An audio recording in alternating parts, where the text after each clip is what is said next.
Buenas tardes, compañeros. Vamos a seguir con los temas con sangrado del tubo digestivo.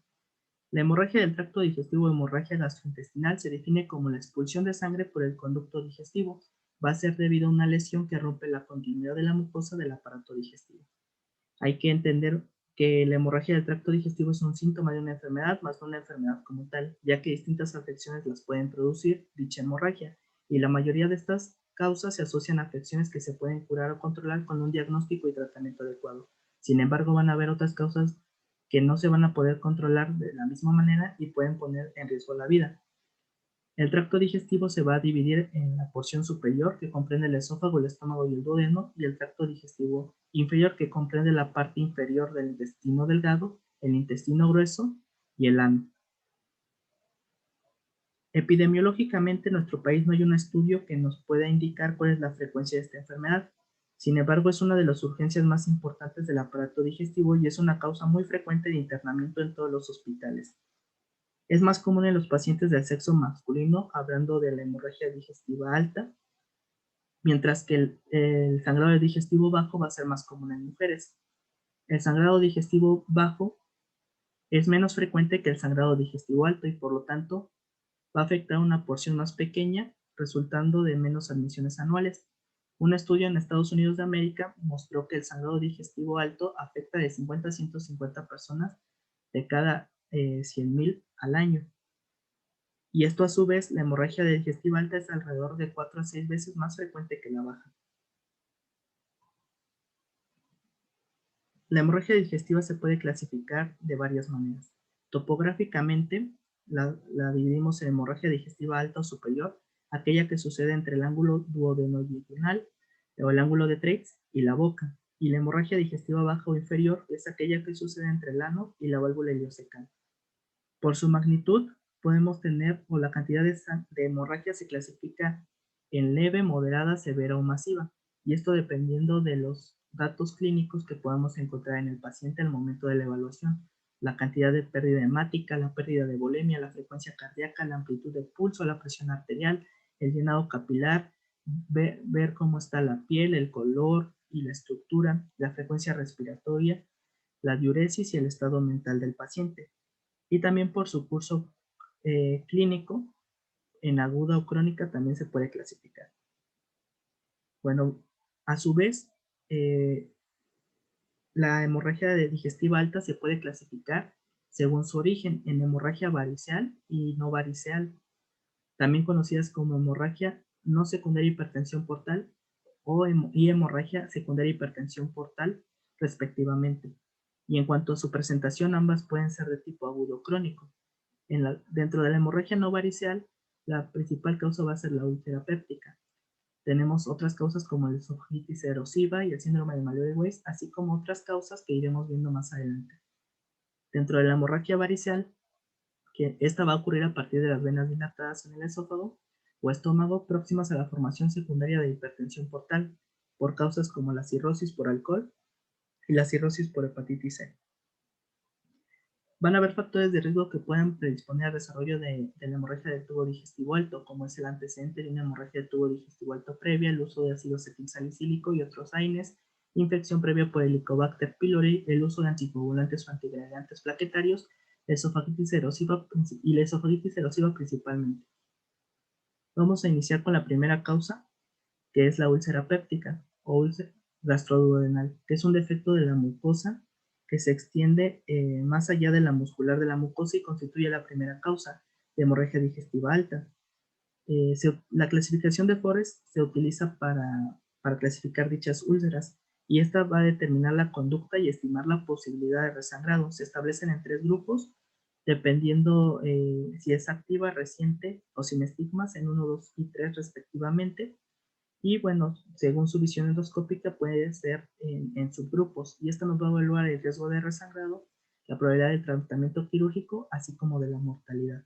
Dentro de los factores predisponentes para el desarrollo de úlcera péptica destaca en primer lugar la infección por Helicobacter pylori y posteriormente encontramos otras como el consumo de AINES que lleva un trastorno de la barrera protectora gastroduodenal que aumenta el riesgo de desarrollar estas úlceras en el estómago y duodeno respectivamente.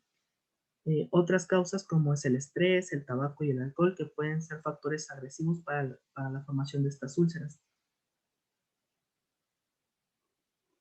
Las erosiones de la mucosa gástrica también van a producir hemorragias, y una de las causas más frecuentes, como ya vimos también en el anterior caso, es el uso de AINES. Posteriormente también encontramos la ingesta del alcohol o las condiciones de estrés en el paciente. La mayor parte de estas hemorragias van a tener un buen pronóstico, ya que responden bien al tratamiento médico. Van a ser hemorragias subepiteliales que se originan fundamentalmente por situaciones predisponentes, y por lo general estos sangrados no son tan significativos, al no ser que desarrollen las úlceras como tal. Tenemos la otra causa, que es el síndrome de Mallory-Weiss, que es una laceración traumática longitudinal no penetrante del estómago, proximal al esófago distal, producida por un aumento súbito de la presión abdominal. Principalmente va a producir vómitos y náuseas. Eh, Como tal, en esta podemos tener una historia previa de varios episodios de vómitos sin sangre, seguido de un episodio aislado de hematemesis, que va a ser altamente sugerente de esta etiología. Esto se debe de confirmar con endoscopía. Suele causar un sangrado limitado, cerca del 80 al 90% de los casos, y bueno, generalmente tiene un buen manejo y estabilización, y una recurrencia de sangrado muy baja. Otra causa es la esofagitis. Es una causa rara de hemorragia aguda. Cuando se produce suele ser secundaria a las úlceras esofágicas, y por lo tanto su causa más común va a ser la enfermedad por reflujo gastroesofágico. Cuando hay reflujo gastroesofágico, los músculos que hay entre el esófago y el estómago no se cierran adecuadamente, y por lo tanto va a dejar que los alimentos, así como los jugos gástricos, fluyan de regreso hacia el estómago y por lo tanto, al esófago, perdón, y por lo tanto dañen esta estructura. Otras causas que tenemos son las fístulas aortoentéricas. Estas se clasifican en primaria, que son menos frecuentes y van a ser originadas a partir de un aneurisma aórtico, y las secundarias, que son más frecuentes y que se originan principalmente a partir de prótesis aórticas. Se suelen comunicar en la mayoría de los casos con el duodeno, y su forma de presentación es fundamentalmente mediante melenas o hematemesis. Es característico de las fístulas aortoentéricas una hemorragia conocida como hemorragia heráldica, en la que va a haber un sangrado autolimitado que precede una hemorragia masiva, con un intervalo de tiempo que puede ser de horas o meses. Otras causas que encontramos es la lesión de Dieulafoy, que como tal va a ser es un vaso arterial de gran calibre que va a ser tortuoso y superficial, y que comprime la mucosa, y cuando haya erosión por la exposición al ácido se va a llevar a la hemorragia. Esta hemorragia suele ser masiva y recurrente. Son más frecuentes en la porción del cuerpo y la parte alta del estómago. Sin embargo, no solamente se pueden encontrar en estas zonas, también se puede encontrar en el duodeno y en el esófago distal. El tratamiento va a ser endoscópico, ya sea mediante la escleroterapia, electrocoagulación o colocación de bandas, que es lo más utilizado. Las ectasias vasculares generalmente van a consistir en trazos lineales que es un hallazgo endoscópico que se denomina estómago en sandía. Y esto generalmente están localizadas a nivel antral y forman trazos lineales. Se da fundamentalmente en personas mayores de sexo femenino, y suelen tener el contexto de una cirrosis, aunque este no es un factor como tal indispensable, ya que también lo pueden encontrarse ectasias vasculares secundarias asociadas a otras enfermedades como el pseudosantoma elástico y la falla renal. En otros casos generalmente su tratamiento suele ser conservador, y en casos más graves ya se suele indicar el tratamiento endoscópico, como veremos más adelante. Las angiodisplasias o telangiectasias van a ser vasos dilatados a nivel de la mucosa y submucosa, generalmente van a ser múltiples, y bueno, van a ser una enfermedad degenerativa de origen venoso, por lo que va a generar un sangrado crónico, lento y recurrente. Es más frecuente en la porción del colon ascendente y el ciego, pero también se pueden presentar en el estómago y en el duodeno. Y otras causas de hemorragias no varicerales, vamos a encontrar las neoplasias, las cuales pueden ser primarias, malignas, como el adenocarcinoma esofágico, gástrico, duodenal, carcinoma escamoso del esófago, linfoma gástrico y duodenal y tumor del estómago gastrointestinal. Otros más, Destacan los leiomiomas, los leiomiosarcomas y los pólipos adenomatosos, que van a ser más propensos a producir sangrados crónicos ocultos que grandes hemorragias. La hemofilia, que se produce de forma secundaria a traumas o a biopsias, a litiasis. Generalmente aquí el paciente suele manifestar una clínica de ictericia, cólico biliar y pues la hemorragia digestiva alta. Este diagnóstico se establece mediante endoscopía porque se va a visualizar la sangre que proviene de la ámpula de Vater. Y otras causas como el hemosophus pancreaticus, que es una hemorragia de los vasos peripancreáticos hacia los conductos pancreáticos, que igualmente nos va a producir una hemorragia digestiva alta. Bueno, dentro de la otra clasificación está la hemorragia variceal, que van a ser todas estas secundarias a la hipertensión portal. Son lesiones sangrantes y van a ser más que nada complicaciones por la presencia de dicha hipertensión. Suelen presentar mayor severidad y peor pronóstico. Las primeras que tenemos es la gastropatía portal hipertensiva. Por lo general este tipo de sangrado es crónico y oculto, pero también se puede presentar de manera aguda. Esta gastropatía portal es una alteración de la microcirculación de la pared gástrica y es debido al aumento de la presión portal que provoca un estado de congestión y sangrado. El diagnóstico se hace con los antecedentes de hipertensión portal y por medio de la endoscopia. Y bueno, su principal diagnóstico diferencial van a ser con ectasia vascular, debido a que hay ciertos hallazgos que son similares. En el caso de las varices gastroesofágicas, se deben también a la hipertensión portal por aumento de las resistencias intrahepáticas y al flujo incrementado que como consecuencia de un sistema esplánico hiperdinámico. Entonces aquí va a haber un sangrado secundario de estas varices y se debe sospechar en el paciente que tenga hemorragia digestiva alta y datos que sugieran una enfermedad hepática. Su mortalidad es alta en el primer sangrado y posteriormente va a ir aumentando si hay recidivas de la hemorragia. Y bueno, los hallazgos endoscópicos que podemos encontrar es la presencia de grandes varices y la presencia de puntos rojos. Bueno, la presentación clínica que va a tener como tal, ya recapitulando toda la hemorragia digestiva alta, puede ser por medio de la hematemesis, que es un vómito de sangre fresca o restos hemáticos digeridos. Puede haber melena, que son disposiciones negras, pastosas, pegajosas, fétidas, que son similares al alquitrán, que es la forma más frecuente de presentación de hemorragia digestiva alta. Sin embargo, también puede hallarse en la hemorragia digestiva baja si es que el paciente tiene un tránsito lento.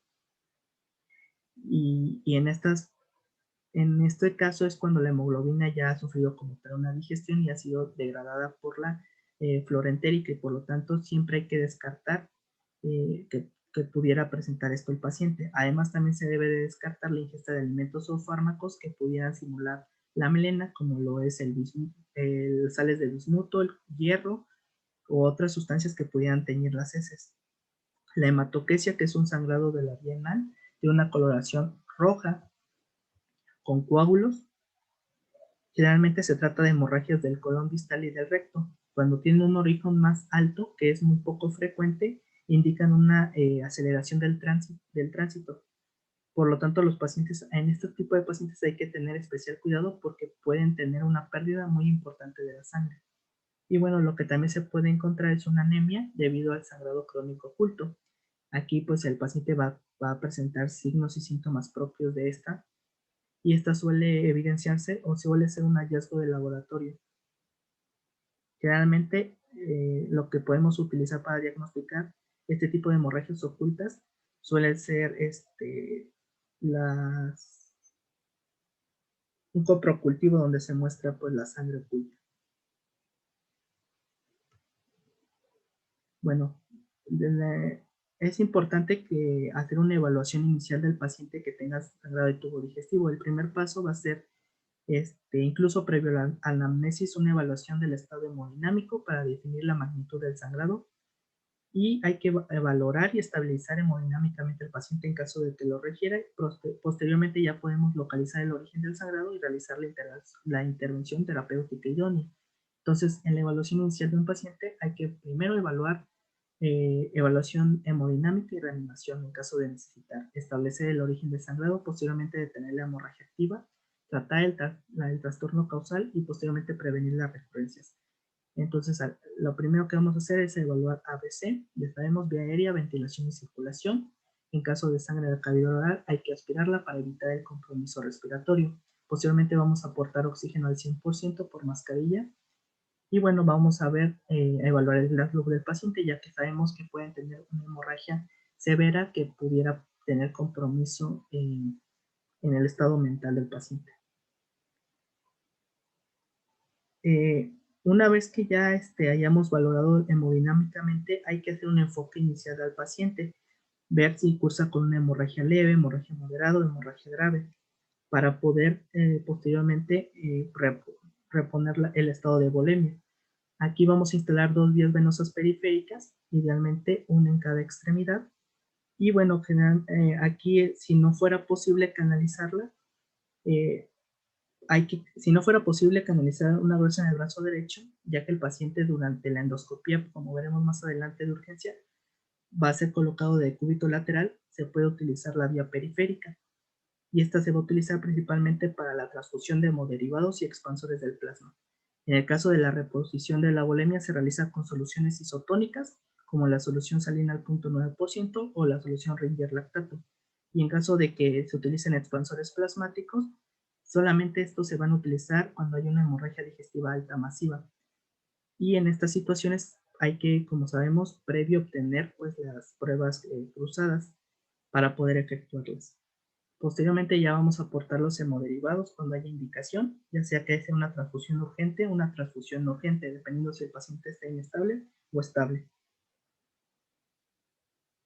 Continuando con la evaluación inicial, es necesario instalar una sonda Foley para poder medir estrictamente el nivel de diuresis y saber el estado hemodinámico en el que se encuentra el paciente.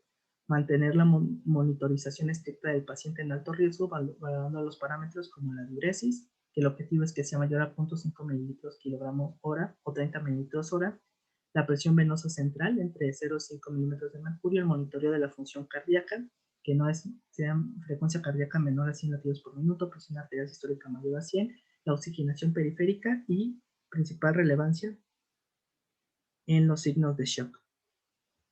Continuando con la evaluación inicial, en ocasiones es necesario, se puede realizar la sonda nasogástrica.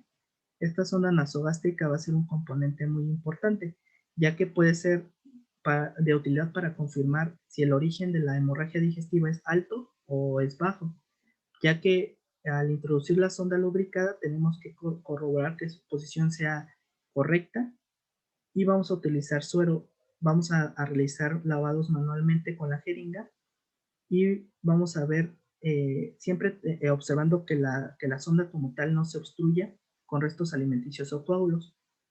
Posteriormente, vamos a realizar el aspirado. Un aspirado hemático va a confirmar un origen de hemorragia digestiva alta. Un aspirado claro no bilioso se puede observar en un 15% de los pacientes y generalmente es una causa duodenal. Y si encontramos un aspirado bilioso, descarta el sangrado activo reciente o de origen por encima del ángulo de Treitz. También otra que se puede usar en caso de que se tuviera a la mano es una endoscopía de urgencia, que es la prueba diagnóstica de elección para identificar el origen de la hemorragia digestiva alta. Esta va a aportar datos pronósticos de resangrado y esta se debe considerar como el primer procedimiento diagnóstico que se debe practicar en todo paciente una vez que se cumplan los objetivos de la reanimación. Y estas indicaciones de la endoscopía son a la sospecha de hemorragia variciosa, cuando encontremos un aspirado hemorrágico por zona nasogástrica o cuando el paciente tenga una descompensación hemodinámica secundaria a dicha hemorragia. También tenemos que realizar pruebas complementarias y estas van a estar orientadas a determinar la severidad y la repercusión de la hemorragia en el paciente, más que para definir la etiología. Grupo sanguíneo y factor RH para poder aportar los hemoderivados, el hemograma, la hemoglobina y el hematocrito para ver la cantidad de volumen y las pérdidas que se puedan tener, pruebas de coagulación para descartar y corregir probables coagulopatías, electrolitos, como el sodio y el potasio, principalmente porque pueden aumentar en deshidratación la función renal, como la creatinina, nitrógeno ureico, el ácido láctico también, porque puede orientarnos a mayor severidad del sangrado y riesgo de mortalidad, y pruebas de función hepática Estas principalmente en pacientes que tengamos antecedentes de hepatopatías o hipertensión portal. También se puede pedir electrocardiograma y troponinas, y esto es en pacientes que sospechemos que haya alto riesgo coronario para descartar patologías como cardiopatía isquémica. Una vez que ya rehabilitamos al paciente, ya lo estabilizamos, podemos realizar ya un diagnóstico más dirigido, una anamnesis y un examen físico. El interrogatorio son criterios importantes en todo paciente para definir su etiología y las causas probables del sangrado. Hay que prestar principal atención en el antecedente de hemorragia del tubo digestivo alto, enfermedades gastrointestinales previas, cirugías previas, comorbilidades como cirrosis, diabetes mellitus, el uso de AINES o ácido acetil salicílico, dolor abdominal previo, cambios en los hábitos intestinales, pérdida de peso o peso, anorexia y antecedente de enfermedad bucofaríngea. En la exploración física, la valoración va a ser de suma relevancia, determinar los signos vitales para ver que el paciente continúa estable. Durante el examen físico también hay que buscar de forma intencionada estigmas de enfermedad hepática crónica como ascitis, telangiectasia o ictericia, y en todo individuo con hemorragia de tubo digestivo alto es obligatorio examinar las características de las heces mediante el examen dígito rectal, siendo siempre cuidadosos con el paciente. Una vez hecho esto, podemos proceder a hacer una anamnesis más dirigida. Entonces, la anamnesis puede ser remota, cuando tenemos la edad del paciente. Es importante porque tiene relación con la causa y nos puede orientar a la etiología, antecedentes de episodios previos, porque hay pacientes que pueden resangrar, antecedentes de vómitos previo a la hemorragia, para si sospechamos en un síndrome de Mallory-Weiss, el uso de medicamentos como AINES, tetraciclinas, anticoagulantes, antiagregantes o hierro que pudieran simular la melena, enfermedades crónicas como úlceras gastrointestinales, reflujo gastroesofágico, varices esofágicas, etcétera, cardiopatía coronaria y hábitos como el alcoholismo, el tabaco, drogas o antecedentes de cirrosis. Y también tenemos que hacer una anamnesis próxima para preguntar por las características del sangrado, la cantidad, el tiempo de evolución, número de episodios, los eventos desencadenantes, si hubo vómito, ingesta de cáusticos, otros objetos gastroerosivos, o si hubo mucho estrés, o acompañantes como disfagia, dolor, pirosis o cambios en el hábito intestinal, pérdida de peso. Siempre hay que descartar la ingesta de alimentos o medicamentos que puedan simular, como ya dijimos, falsas melenas. Y también es necesario descartar un sangrado nasofaringeo o hemóptisis en el caso de la hematemesis.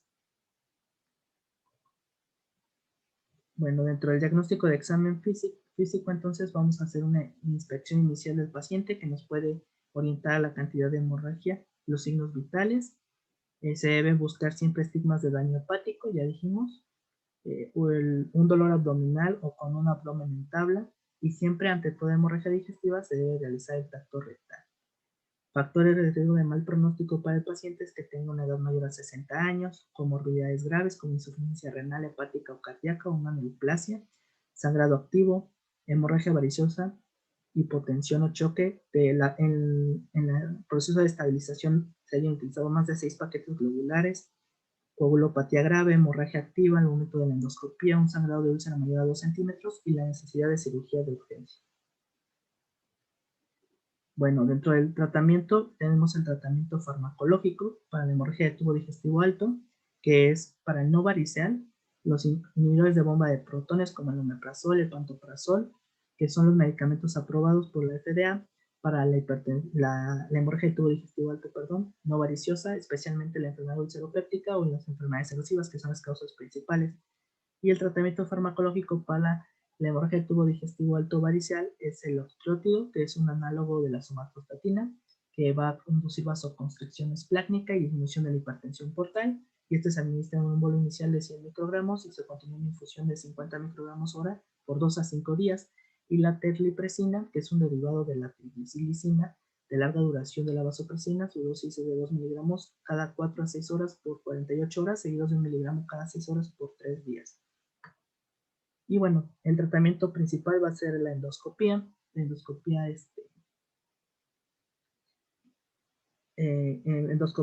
alta es un procedimiento diagnóstico, terapéutico y de elección y debe efectuarse en las primeras 12 a 24 horas previas a la estabilización del paciente, como vimos. Se considera como tal o bueno, más bien va a estar indicada en pacientes con hemorragia activa, con vaso arterial, ya sea visible o no, y cuando se observa como tal, vamos, no solamente va a ser diagnóstico, sino que también es la primera elección del tratamiento y determinación del riesgo de resangrado de la hemorragia. Por lo tanto, se considera una diagnóstica, pronóstica y terapéutica. En pacientes que cursen con una hemorragia digestiva alta, pero que estén hemodinámicamente estables, pueden recibir la endoscopia precoz. Sin embargo, cuando es un escenario no tan urgente, las pueden recibir dentro de las primeras 2 a 24 horas desde su admisión. Dentro de los medios terapéuticos para la endoscopia digestiva alta son las terapias de inyección farmacológica, que contribuyen a provocar vasoconstricción y esclerosis, así como la hemostasia, como lo es la inyección por epinefrina y otros agentes, las terapias térmicas de coagulación, las terapias mecánicas como hemoclip, suturas, ligaduras en bandas, o agentes hemostáticos como para lograr una hemostasia, y generalmente son los principales que se utilizan en el tratamiento endoscópico. Entonces, el tratamiento endoscópico de úlceras pépticas generalmente es empleado el láser, el electrocauterio monopolar y bipolar por sonda térmica, así como la inyección de epinefrina sola o en combinación con otros esclerosantes. Ahora bien, el tratamiento para la hemorragia varicial, generalmente el que se utiliza es la ligadura con bandas, ya que es la terapia endoscópica de elección con la hemorragia varicela agudo, y reservando la inyección de esclerosante para los casos en los que no sea posible realizar la ligadura. En la hemorragia del tubo digestivo alto no variciosa se han usado endoclips, pero aquí su beneficio no se ha demostrado en comparación con los otros tratamientos. Y aquí es importante porque según la escala de Forrest, que ya vimos anteriormente, cuando los tamaños de las úlceras son mayores a 2 centímetros son consideradas de alto riesgo, por lo tanto deben ser atendidas en la unidad de cuidados intensivos y recibir una terapia endoscópica. Los grupos del Forest 1 pueden permanecer internados varios días, ya que recordemos que es una hemorragia más activa y tienen mayor probabilidad de resangrado a comparación del grupo 3. Ahora bien, el tratamiento para las varices esofágicas y gástricas, ya vimos que el tratamiento va a ser endoscópico, lo va a conformar la escleroterapia y la ligadura con bandas, que van a ser los más efectivos, ya que la ligadura con bandas tiene menor incidencia a complicaciones y resangrado, por lo que se tiene que considerar el primer procedimiento de elección ante las varices esofágicas. Ahora, hay otro que es el empleo de las TIPS. Estas TIPS como tal, que es indicado en pacientes con sangrado varicioso agudo refractario, también es por medio del endoscopio. Y bueno, estas proporcionan un control de la hemorragia por hipertensión portal en el 95% de los casos y tienen una baja probabilidad de resangrado a los 7 días. Otras, para las lesiones gastroesofágicas, generalmente en los pacientes que tienen esofagitis no requieren tratamiento endoscópico. El desgarro de Mallory West demanda tratamiento endoscópico únicamente cuando se acompaña de sangrado activo grave. Y bueno, en las angiodisplasias, aquí generalmente se utiliza la coagulación térmica o argón plasma. Y en la lesión de Dillafroy, las terapéuticas endoscópicas incluyen la ligadura con banda, los endoclips, el electrocauterio, inyección de epinefrina y sonda térmica, dependiendo pues, qué manejo podamos tener con el paciente. Otros tratamientos, cuando la endoscopia digestiva alta no ha logrado controlar la hemorragia, tenemos la embolización mediante angiografía, la gamografía, con glóbulos rojos marcados con tecnosio 99, la angiotomografía computarizada, el taponamiento con balón y la derivación portosistémica percutánea intrahepática, que son las que ya vimos, las TIPS. Y bueno, la cirugía es la laparotomía abdominal. Generalmente tenemos que considerarla, ya que cuando hay una hemorragia masiva que no puede ser detenida y que precise más de 2.500 mililitros o más de 4 unidades de sangre en 24 horas, una hemorragia que pese al tratamiento médico requiere la reposición de 2 unidades de sangre por día durante más de 4 días, cuando hay una hemorragia persistente, una hemorragia recidivante con frasco de endoscopía, y cuando hay una hemorragia digestiva alta secundaria a una neoplasia es cuando se tiene que llevar a cabo la laparotomía abdominal. Y bueno, este es un esquema que ya pueden ver con más calma, en el cual te indica si hay una hemorragia, la valoración clínica inicial, la estabilización del paciente, posteriormente la endoscopia urgente en las primeras 12 a 24 horas, donde veremos si son varices esofágicas, vamos a dar el tratamiento farmacológico y posteriormente una terapéutica endoscópica, ya sea ligadura con bandas o escleroterapia, para ver todo este proceso. Bueno, vamos a continuar entonces con el sangrado de tubo digestivo bajo, que se denomina hemorragia digestiva baja, aquella que se origina lesiones situadas distalmente del ligamento del Trex, ya mayormente o la mayoría son a nivel del colon. Su incidencia dijimos que es más baja que la hemorragia digestiva alta y es más común en los pacientes adultos. Bueno, tenemos que las causas principales van a ser varias, dentro de las cuales las más comunes son los divertículos, las angiodisplasias, neoplasias, las hemorroides.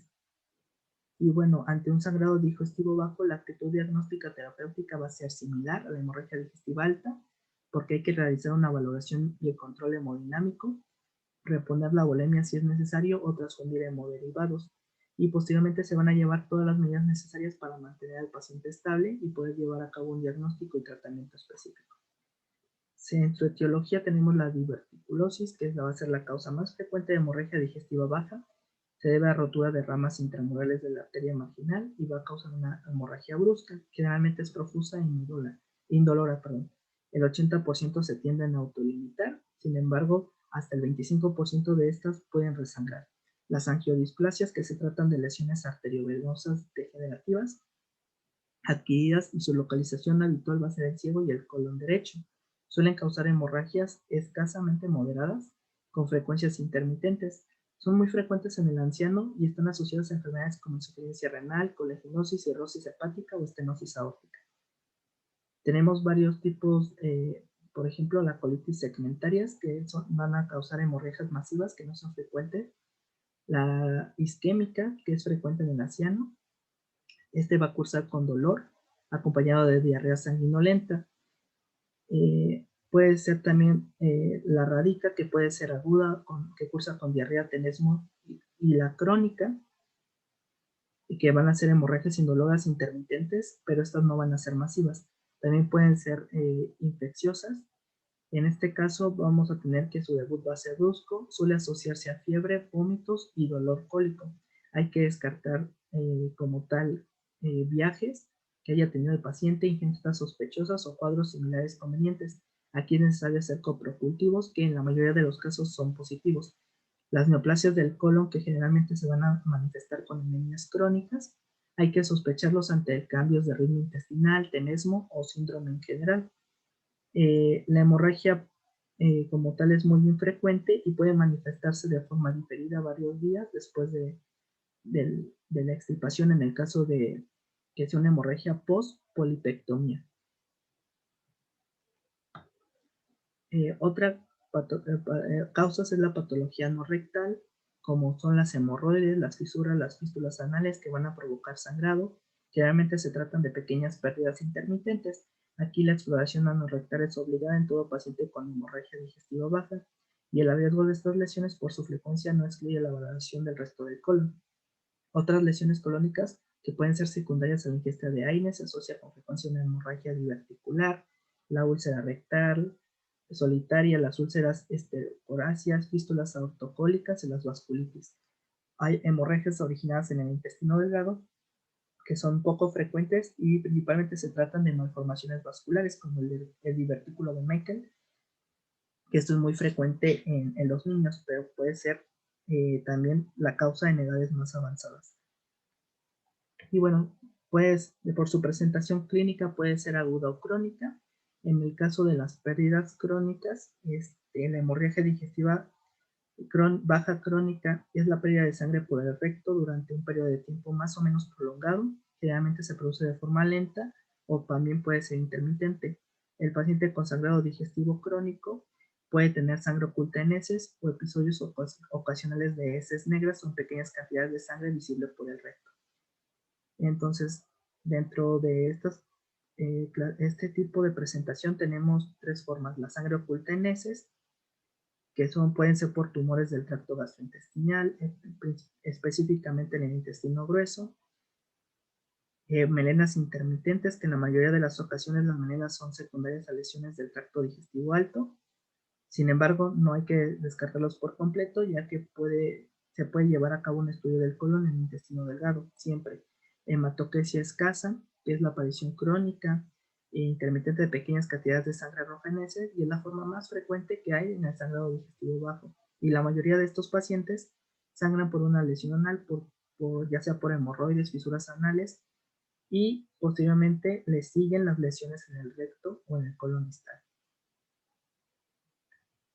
En el caso de la hemorragia digestiva baja aguda, se va a definir como el sangrado de menos de 3 días de duración. En función de la cantidad de pérdida de sangre, lo vamos a diferenciar en dos tipos: la hemorragia moderada, que es la pérdida aguda de sangre por el recto sin inestabilidad hemodinámica y que no va a ser lo suficientemente importante para requerir una transfusión. Esta hemorragia moderada constituye la mayoría de los sangrados agudos y se va a caracterizar por el cese espontáneo del sangrado rápido durante un corto periodo de tiempo, o bien por un sangrado rectal más lento pero de mayor duración. En como dijimos, es muy poco probable que haya una repercusión hemodinámica. Sin embargo, la otra presentación, que es la hemorragia severa, que es la pérdida de grandes volúmenes de sangre por el recto a partir de una lesión localizada en el tracto digestivo bajo, y generalmente se produce una pérdida de al menos el 15% del volumen sanguíneo total del paciente y va a acompañarse de inestabilidad hemodinámica. Las principales causas de este tipo de sangrado encontramos en las diverticulosis, las malformaciones vasculares y menos comúnmente las neoplasias, las colitis por radiación, hemorroides, lesiones transmurales o úlceras colónicas. Bueno, la evolución de la hemorragia aguda y crónica. En el caso de la hemorragia digestiva baja aguda se tiende a autolimitar en el 85% de los casos, muy pocas veces permanece activa o resangra. Y bueno, aquí en el caso de que pasara eso, cerca del 50% de estos casos necesitan tratamiento quirúrgico. Recordar que los factores de riesgo que se vinculan con una hemorragia digestiva baja con repercusión hemodinámica son un sangrado activo recurrente, la hipotensión, taquicardia, síncope, el estatus mental alterado, prolongación del tiempo de protomina y comorbilidad. Y la mortalidad va a estar relacionada a tres factores independientes: la edad, el tiempo de hospitalización y el número de comorbilidades. En el caso de las lesiones que provocan el sangrado crónico, estas se tienden a autolimitar, pueden ser manejadas ambulatoriamente, como lo son las hemorroides, los pólipos y la proctitis actínica. Bueno, hay que evaluar al paciente de la misma manera que en la hemorragia digestiva alta. Tenemos que evaluar la gravedad, identificar pacientes de riesgo e iniciar la resucitación. Hay que estimar la cantidad de pérdida sanguínea, estabilizar el paciente, como ya vimos, la vía aérea permeable, la saturación de oxígeno, la arterial mayor a 95, a instalar los accesos vasculares venosos, la anamnesis para conocer la característica de la pérdida hemática, el color, la duración, la frecuencia, y que nos puede ayudar también para estimar el volumen perdido. Las pruebas de ortotaxismo, es decir, ante cambios posturales, ya si hay una pérdida de la caída de la presión sistólica o un aumento de la frecuencia cardíaca, podemos asumir la pérdida hemodinámica que puede tener el paciente, o si el paciente está en shock, datos como la hipotensión, la taquicardia, la oliguria, si el paciente ha perdido más del 30% de su volumen sanguíneo. Entonces vamos a hacer una anamnesis posteriormente de la enfermedad actual para ver el patrón hemorrágico, el tiempo de evolución, su curso, la forma de inicio, los síntomas asociados por el dolor abdominal, fiebre, pérdida de peso, la ingesta de medicamentos como beta bloqueadores y otros cronotrópicos, por la frecuencia cardíaca, el uso de anticoagulantes, antiagregantes o AINES, antecedentes como episodios previos de hemorragia digestiva, cirugías abdominales o vasculares o enfermedades asociadas, como ya sabemos, que nos llevan a un riesgo más desfavorable, un peor pronóstico. Exploración física con parámetros hemodinámicos, signos vitales, tensión arterial, frecuencia cardíaca, examen físico general y una cuidadosa exploración anorrectal. Estudios complementarios que podemos utilizar en hemograma completo, la urea, la creatinina, electrolitos y estudio de coagulación, pruebas cruzadas, como ya vimos en hemorragia digestiva alta, el electrocardiograma, radiografía de tórax y abdomen. Y bueno, hay que interpretar los resultados porque podemos excluir, la exclusión del origen alto suele existir inestabilidad hemodinámica y apoya este origen. Y consistente de la urea y creatinina elevado, si se sospecha, se colocará una zona nasogástrica para aspiración y lavado suave. Y bueno, ya sabemos, en el caso de que encontremos un aspirado sanguinolento, se procede a hacer una gastroscopía. Un aspirado viloso abundante va a ser innecesaria la gastropatía porque pues el sangrado tendría que ser por una hemorragia a nivel inferior y no superior. Y bueno, aquí tenemos las constantes hemodinámicas, que ya sabemos cuando hay una hemorragia leve, mayor al 10% de la pérdida hemática, moderada 10 al 25, grave 25 al 35 y masiva mayor al 35%. Bueno, dentro del diagnóstico, el interrogatorio y la exploración física deben de ser adecuados porque nos van a dar la información respecto a la gravedad y nos orientan hacia la posible etiología y localización. Cuando se observan restos hemáticos, después de colocar una sonda nasogástrica, el sangrado de la parte alta del aparato digestivo, tenemos que hacer la relación con la creatinina, como mencionamos anteriormente, que nos van a indicar un origen alto del sangrado y va a tener esto una sensibilidad cerca del 96%. Es importante diferenciar entonces que la hemorragia de la parte superior del tubo digestivo y de la parte inferior, porque de acuerdo a la velocidad del tránsito intestinal, la hemorragia digestiva alta puede manifestarse como hematoquesia o melena. Otros síntomas que tienden a acompañar la hemorragia baja del tubo digestivo son la diarrea, el isquemia, infección o la enfermedad inflamatoria intestinal y el dolor rectal, que aunque son inespecíficos, son importantes para el diagnóstico. Ya vimos la presencia también del ortostatismo, que es un indicador de sangrado intenso, que se debe realizar en el paciente para ver que no haya inestabilidad hemodinámica, y la exploración abdominal, dolor a la palpación, que se puede relacionar con procesos infecciosos o inflamatorios, isquémicos o de ambos tipos, a diferencia del sangrado indoloro secundario de enfermedad hemorroidal, diverticulosis o angiodisplasias. El diagnóstico pues, se puede utilizar el gammagrama con tecnicio 99, que es un estudio que nos va a permitir identificar en el caso de que el sangrado sea a una velocidad de 0.05 a 0.1 milímetros por minuto. Este no requiere una preparación colónica y puede identificar una hemorragia venosa y arterial. La angiografía, que identifica como tal sangrados que contengan una velocidad mayor, su sensibilidad depende de la cantidad de hemorragia al momento del estudio, su sensibilidad va a variar, pero generalmente ofrece una ventaja de que reduce la necesidad de intervenciones quirúrgicas gracias a sus posibilidades terapéuticas, como lo es la vasoconstricción farmacológica con vasopresina o la microembolización. La angiotomía o la angioresonancia, que tiene mayor especificidad y valor predictivo positivo que la angiotomografía. Sin embargo, pues estos son poco utilizados, a menos que por los servicios de salud que tengamos, pues los podamos utilizar. Otros que podemos utilizar, tenemos la sigmoidoscopía flexible, que es un buen estudio inicial en pacientes con sospecha de sangrado del colon izquierdo. Su principal desventaja es que la mayor parte de los casos es necesario practicar la colonoscopía completa para descartar las lesiones del colon derecho, entonces pues no tendría caso. La colonoscopía que va a realizar al momento agudo aumenta las posibilidades de establecer el diagnóstico para poder tomar las medidas terapéuticas. Se considera urgente en el transcurso de las primeras 8 a 24 horas y posee una sensibilidad del 88%. La cápsula endoscópica, que es un estudio del intestino delgado, está indicado cuando la endoscopia alta y la colonoscopia no identifican el sitio de sangrado. Y bueno, generalmente está contraindicada en pacientes con estenosis intestinal o colónica posible. Y su principal desventaja es que no permite maniobras terapéuticas, además de que tiene un alto costo y hay poca disponibilidad.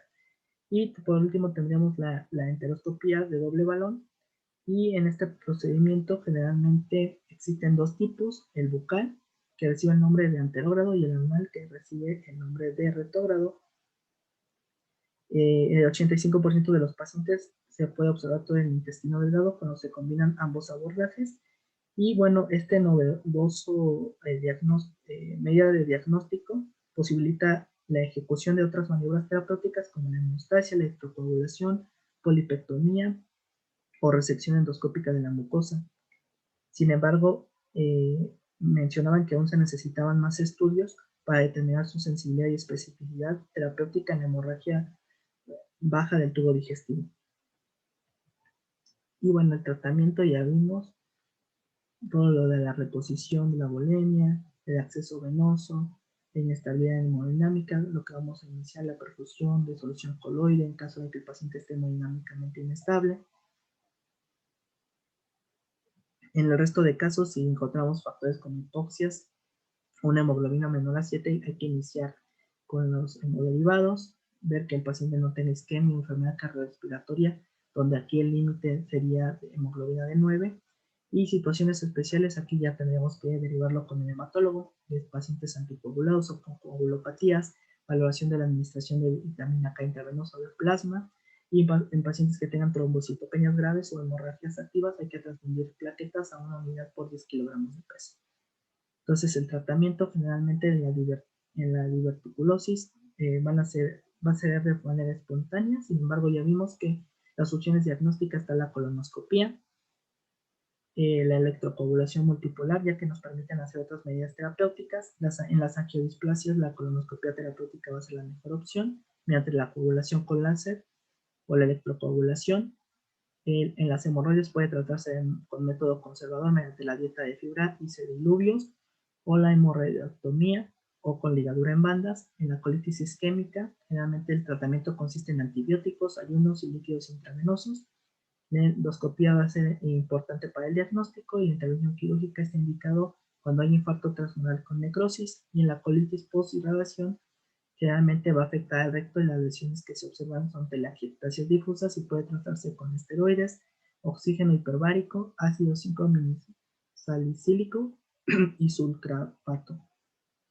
Y los factores de mal pronóstico que puede tener el paciente, pues va a ser un sangrado que persista durante las primeras 24 horas o resangrado de 24 horas después, una frecuencia cardíaca mayor a 100 latidos por minuto, tensión arterial menor a 115, la sistólica, síncope, aquella rectorragia las primeras 4 horas de estancia, intrahospitalaria, administración de ácido acetilsalicílico, más de 2 comorbilidades relacionadas, un hematócrito menor al 35% y la necesidad de más de 2 paquetes globulares.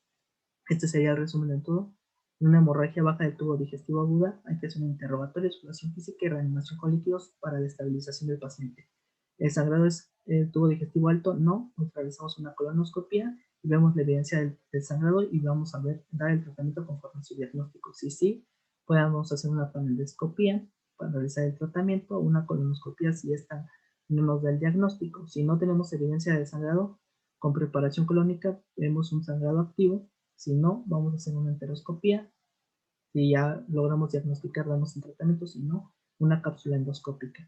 Si sigue sin haber evidencia de sangrado, vamos a realizar una angiografía. O si hay un sangrado activo, vamos a hacer una angiografía para poder observar dónde es ese sitio de sangrado, para ver si el tratamiento que necesitamos, puede haber tratamiento o en caso de que requiera tratamiento quirúrgico, y en caso de que no pudiéramos encontrar todo esto, procederíamos a hacer la cápsula endoscópica, que como bien mencionamos, es difícil que esté disponible.